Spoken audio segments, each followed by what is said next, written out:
રાધે કૃષ્ણ મિત્રો, શું તમે જાણો છો કે માંસ ખાવું એ પાપ છે કે પુણ્ય? તમને ખબર જ છે કે આ સરાસર જગતમાં ભગવાને અનેક પ્રકારની યોનિઓ બનાવી છે. એ યોનિઓમાં જીવજંતુઓ પણ આવે છે અને અનેક પ્રકારના કીડા મકોડા પણ છે, જેમાંથી કેટલાક મોટા જીવ છે અને કેટલાક નાના.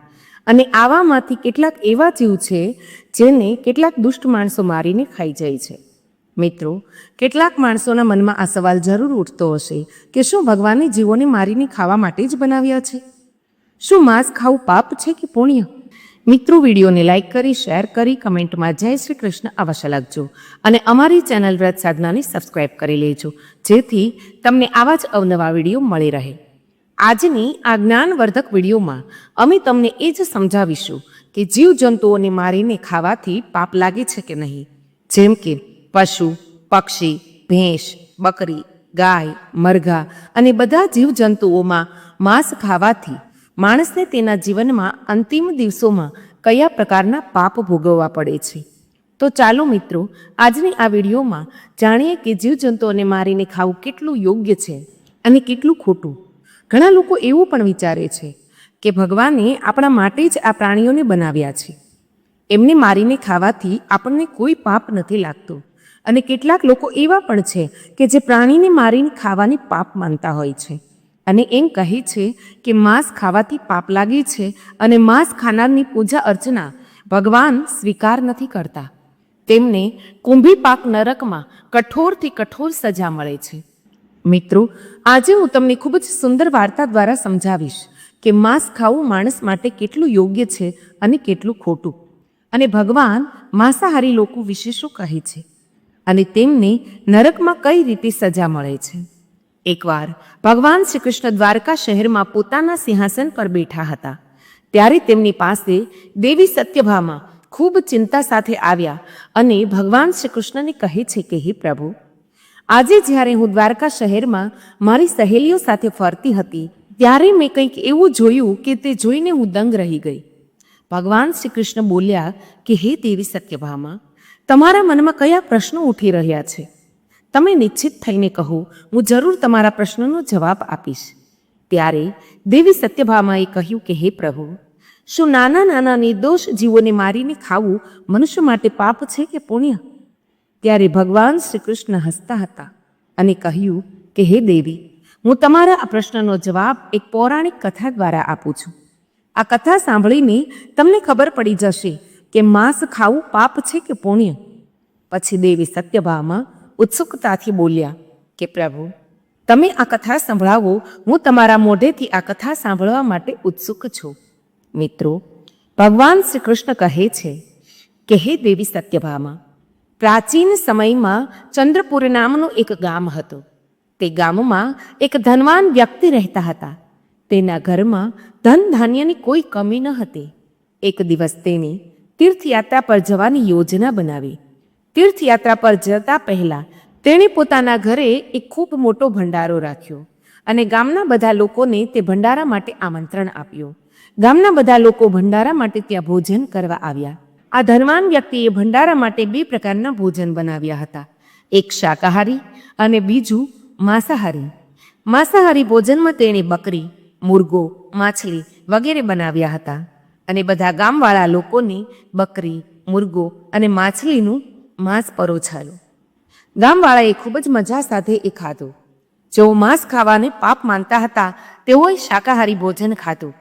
બધા ગામવાળાએ ભોજન કર્યા પછી તે ધનવાન વ્યક્તિ જોઈને ખુશ થયો કે કેટલાક ગામવાળાએ માંસ મછલી ખાધી તો કેટલાકે તો તેને સ્પર્શ પણ ન કર્યો.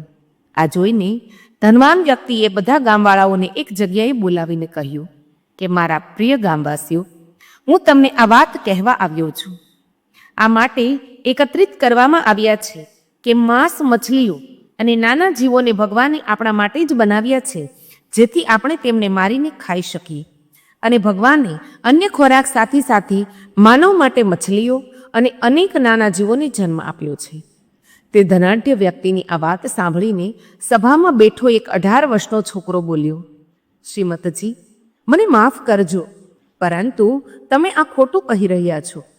તે નવયુવાન છોકરાની વાત સાંભળી ત્યાં હાજર તમામ ગામના લોકો ચકિત થઈ ગયા અને તેની તરફ જોઈ રહ્યા હતા. ત્યારે તે ધનાઢ્ય વ્યક્તિએ કહ્યું કે બેટા, તારી વાતનો શું મતલબ છે?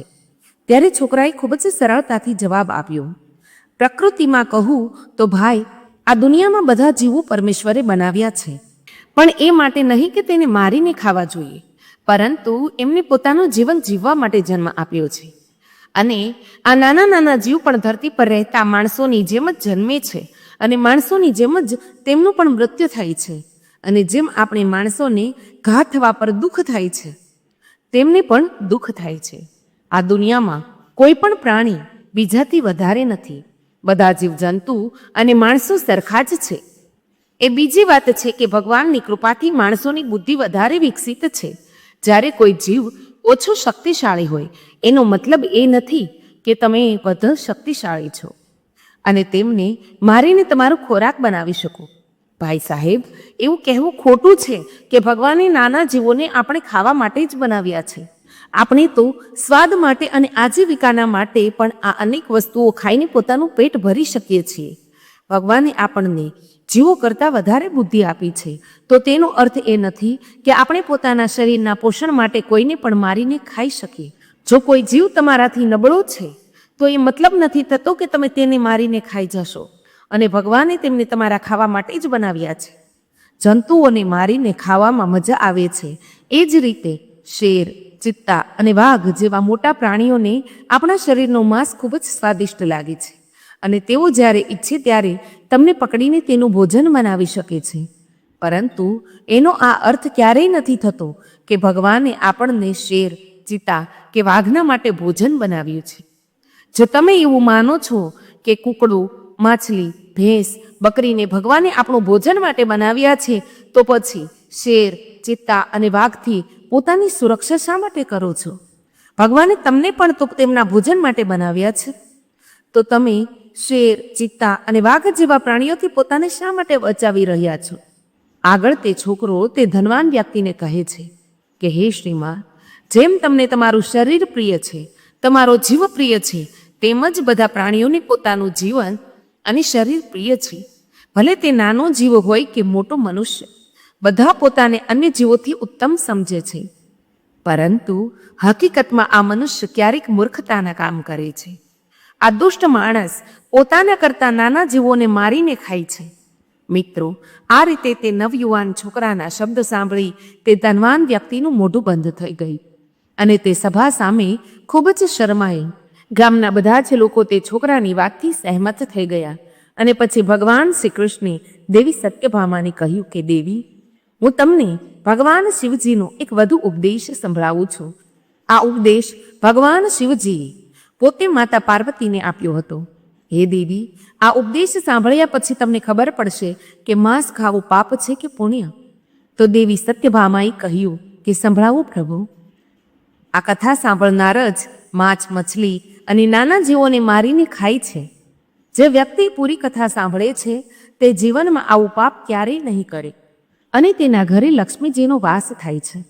વાર્તા કહેતા ભગવાન શ્રી કૃષ્ણ કહે છે કે હે દેવી, એક વખત એક સંન્યાસી મહાત્મા જંગલમાં તપસ્યા કરી રહ્યા હતા. ત્યારે તેમની પાસે એક નાનું મૃગદળ ઝડપથી દોડતું આવ્યું અને તેમની પાછળ છુપાઈ ગયું. તે હરણ ખૂબ જ ડરેલું હતું. તે ડરેલા હરણને જોઈને સંન્યાસી મહાત્માની તપસ્યા ભંગ થઈ ગઈ અને તેમણે ગુસ્સામાં તે હરણને પૂછ્યું કે હે મૃગ, તું આટલો કેમ ડરેલો છે? તને શું તકલીફ છે અને કયા ડરથી તું મારી પાછળ છુપાયેલો છે? તે સંન્યાસી મહાત્માને તે હરણને પ્રશ્ન પૂછતા રહ્યા. ત્યારે ત્યાં એક શિકારી આવ્યો, જેના હાથમાં ધનુષની બાણ હતા. તે શિકારી સંન્યાસી મહાત્માને કહેવા લાગ્યો કે હે સંન્યાસી, આ હરણ મને આપી દો. હું આ હરણને તો કોઈને કોઈ રીતે મારીને ખાઈ જઈશ. અને જો જીવોને મારવું પાપ છે, તો રાજા મહારાજા આનો શિકાર શા માટે કરે છે? શું તેમને આને મારતી વખતે પાપ નથી લાગતો? વ્યાઘની આ વાત સાંભળીને તે સંન્યાસી મહાત્માએ સમજ્યું કે તેની બુદ્ધિ શિકાર કરતાં કરતાં અને માંસ ખાતા ખાતા ધીમે ધીમે ઘટી ગઈ છે અને તેને પાપ અને પુણ્યનું જ્ઞાન નથી. પછી તે સંન્યાસી મહાત્મા આ શિકારીને એક વાર્તા સંભળાવતા કહે છે કે હે વત્સ, આ વાર્તા ધ્યાનથી સાંભળ કે લોકો શા માટે જીવોનો શિકાર કરે છે અને માંસ શા માટે ખાય છે, અને આ ખાવાથી આપણને કયા પાપો ભોગવવા પડે છે. કથા વચન આપતા સંન્યાસી મહાત્મા કહે છે કે હે વ્યાસ, એક વખત અંગ દેશમાં ભયંકર ખાદ પડી ગઈ હતી. ત્યાંના લોકોની ફસલો પૂરી રીતે નષ્ટ થઈ ગઈ હતી. ત્યાંના લોકો ભોજનની શોધમાં અહીં તહીં ફરવા લાગ્યા અને ભૂખથી મરવા લાગ્યા. ત્યારે પ્રજાની આ સ્થિતિ જોઈ ત્યાંના રાજાને ખૂબ ચિંતા થઈ. તે લોકો ભૂખથી મરી રહ્યા છે અને તે તેમના માટે કંઈ કરી શકતો નથી. ત્યારે તે રાજાએ એક સભા બોલાવી અને પોતાના મંત્રીને પૂછ્યું કે લોકોને આ ખાદ અને ભૂખ બીમારીથી કેવી રીતે બચાવશું. રાજાની વાત સાંભળી સભામાં હાજર બધા મંત્રી અને મહામંત્રી વિચારમાં પડી ગયા કે આનો ઉપાય શું હોઈ શકે. તો આ સભામાં એક માંસ ખાવાવાળો વ્યક્તિ બેઠો હતો. તેણે વિચાર્યું કે માંસને ખોરાકમાં સામેલ કરવાનો આ સારો મોકો છે. જો રાજાની મંજૂરી મળી ગઈ તો અમે ખુલ્લીને જીવોને મારીને ખાઈ શકીએ. અને બધાએ કહ્યું કે મહારાજ, ભૂખમરીથી બચવાનો આ એક જ ઉપાય માત્ર છે. પરંતુ રાજાના મહામંત્રીએ આ વ્યક્તિની વાત બિલકુલ સાચી લાગતી નહોતી અને તે સભામાં શાંતિથી બેઠો હતો. ત્યારે રાજાએ પૂછ્યું, મહામંત્રીજી, તમે શાંતિથી શા માટે બેઠા છો? તો મહામંત્રીએ કહ્યું, મહારાજ, પ્રાણીઓને મારીને ખાવું યોગ્ય નથી અને હું મારી રાય તમને કાલે આપીશ. અને રાત્રે જ મહામંત્રીએ તે વ્યક્તિના ઘરે ગયા. તેણે માંસ ખાવાની વાત કરી હતી. મહામંત્રીએ તે વ્યક્તિને કહ્યું, ભાઈ, આજે સાંજની અચાનક મહારાજની તબિયત ખૂબ જ ખરાબ થઈ ગઈ છે અને વેદે કહ્યું કે જો રાજાને જ્યારે કોઈ મજબૂત, કોઈ તંદુરસ્ત માણસ પોતાનું થોડુંક માંસ રાજાને આપે તો તે પૂરેપૂરા સાજા થઈ શકે છે. અને તમે તો મજબૂત અને તંદુરસ્ત દેખાઈ રહ્યા છો, એટલા માટે હું તમારું માંસ લેવા આવ્યો છું. મને પૂરો વિશ્વાસ છે કે તમે રાજાને બચાવવા માટે તમારું માંસ જરૂર આપશો. જો તમે તમારું માંસ આપી દેશો તો રાજા સાજા થઈ જશે. આ બદલામાં રાજા તમને ઘણું ધન આપવા તૈયાર છે. મહામંત્રીની આ વાત સાંભળી તે માણસ ખૂબ ડર્યો અને દોડીને પોતાના ઘરમાં ગયો અને ત્યાંથી ઘણા સોના મહોરો લઈને મહામંત્રીને આપી દીધા. અને મહામંત્રીજીને કહ્યું કે ભાઈ, તું મારા શરીરના માંસને બદલે આ સોનાના સિક્કા લઈ લેજે અને આ સોનાના સિક્કાથી કોઈ બીજાનું માંસ ખરીદી લેજે. પછી મહામંત્રી બોલ્યા, નહીં ભાઈ, રાજાએ તો તારું જ માંસ લાવવાનું કહ્યું છે, કારણ કે તું બહુ હુષ્ટપુષ્ટ છે. થોડું માંસ આપવાથી તને કશું નહીં થાય અને રાજાની જિંદગી પણ બચી જશે અને તેના બદલામાં મહારાજ તને રાજકીય સલાહકારની નોકરી આપી દેશે. આ સાંભળીને તો તે વ્યક્તિ મહામંત્રીના પગ પકડીને બોલ્યો કે મહામંત્રીજી, મને માફ કરજો, હું મારા શરીરનું માંસ આપી શકતો નથી. આટલું કહીને તેને ત્યાંથી ભાગવાનું શરૂ કર્યું. ત્યારે મહામંત્રીજીએ કહ્યું કે તારે અહીંથી ભાગવાની કોઈ જરૂર નથી. જો તું તારું માંસ નથી આપવા માંગતો તો હું તારા આ સોનાના નાણાં લઈ જઈ રહ્યો છું. આટલું કહીને મહામંત્રી ત્યાંથી ચાલ્યા ગયા. અને આ રીતે એક એક કરીને મહામંત્રી શહેરના બધા ઘરોમાં ગયા અને બધાની પાસેથી પોતાના શરીરનું થોડું માંસ આપવા વિનંતી કરી. પરંતુ બધા પોતાનું માંસ આપવાને બદલે પોતાના ઘરમાંથી લાવીને સોનાના નાણાં આપી રહ્યા છે. કોઈએ 1 લાખ તો કોઈએ 2 લાખ નાણાં આપ્યા અને પોતાના શરીરથી માંસ કોઈએ ન આપ્યું. પછી મહામંત્રી આ નાણાં લઈને પોતાના ઘરે ચાલ્યા ગયા અને બીજે દિવસે સવારે બધા લોકો રાજાને જોવા તેના મહેલ પર પહોંચ્યા. મહામંત્રી પણ તે નાણાં લઈને રાજાના દરબારમાં આવી ગયા અને તે નાણાં રાજાની સામે મૂક્યા. આટલું બધું ધન જોઈને રાજાએ કહ્યું, મહામંત્રીજી, તમે આ બધું ધન ક્યાંથી લાવ્યા? ત્યારે મહામંત્રીજીએ રાજાને આખી વાત સંભળાવી અને કહ્યું, મહારાજ, હું આ લોકોના ઘરમાં ગયો અને તેમને ખોટું કહ્યું કે રાજાજીની તબિયત બહુ ખરાબ છે અને તેમને થોડું માંસ જોઈએ છે. પછી મેં દરેકના ઘરમાં આવી રીતે કહ્યું, પરંતુ બધાએ પોતાનું માંસ આપવાની ના પાડી. તેમણે બદલે આ ધન અને સોનાના નાણાં આપ્યા. પછી મહામંત્રીએ કહ્યું, મહારાજ, હવે તમે જ નિર્ણય લો કે આ લોકો પોતાનું માંસ આપવા માટે મનાઈ કરી રહ્યા છે અને બદલામાં આટલો પૈસો આપી રહ્યા છે. પરંતુ તે જ લોકો કાલે સભામાં બોલી રહ્યા હતા કે હવે જમણવારમાં માંસ ખાવાનું ઉમેરી દઈએ, જેથી કરીને લોકો ભૂખમરાથી ન મરે. મહાત્માએ વ્યાધને કહ્યું કે હે વ્યાધ, આ કથા સાંભળીને તને સમજાઈ ગયું હશે કે આપણું શરીર દરેકને માટે કેટલું મહત્વનું છે. ભલે તે માણસ હોય કે કોઈ જીવ, આ સંસારમાં દરેક જીવના પ્રાણ એટલા જ કિંમતી છે જેટલા કે તારા છે. એટલે આપણે કોઈને મારીને ખાવું નહીં, કારણ કે જ્યારે માણસને કોઈ ચોટ પહોંચાડે છે ત્યારે તેને બહુ દુઃખ થાય છે, પરંતુ આ દુષ્ટ માણસ બીજા જીવોને મારતી વખતે એક ક્ષણ માટે પણ નથી વિચારતો અને નિર્દોષ જીવોને અત્યંત ક્રૂરતાથી મારી નાખે છે. હે વ્યાત, જેમ તું આ હરણને મારવા માટે તેનો પીછો કરી રહ્યો છે, તે રીતે કોઈ પણ પ્રાણી તમારો શિકાર બનાવીને તમને ખાઈ જાય તો તમને કેવું લાગશે? જે દિવસ કોઈ મોટો પ્રાણી તમારો શિકાર કરશે તે દિવસે તમને બીજાની જિંદગીની કદર સમજાવશે. મિત્રો, સંન્યાસી મહાત્માની આ વાત સાંભળીને તે શિકારીની આંખોમાં આંસુ આવી ગયા અને બોલ્યો કે હે મહાત્મા, મને માફ કરજો. આજે હું તમને વચન આપું છું કે ક્યારે પણ હું કોઈ પ્રાણીઓનો શિકાર કરીને હું માંસ નહીં ખાવ.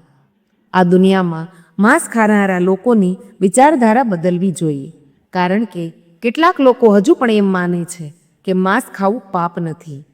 તેઓ એવું વિચારે છે કે હું તો માંસ ખરીદીને ખાઉં છું એટલે મને પાપ નહીં લાગે, પરંતુ એવું નથી.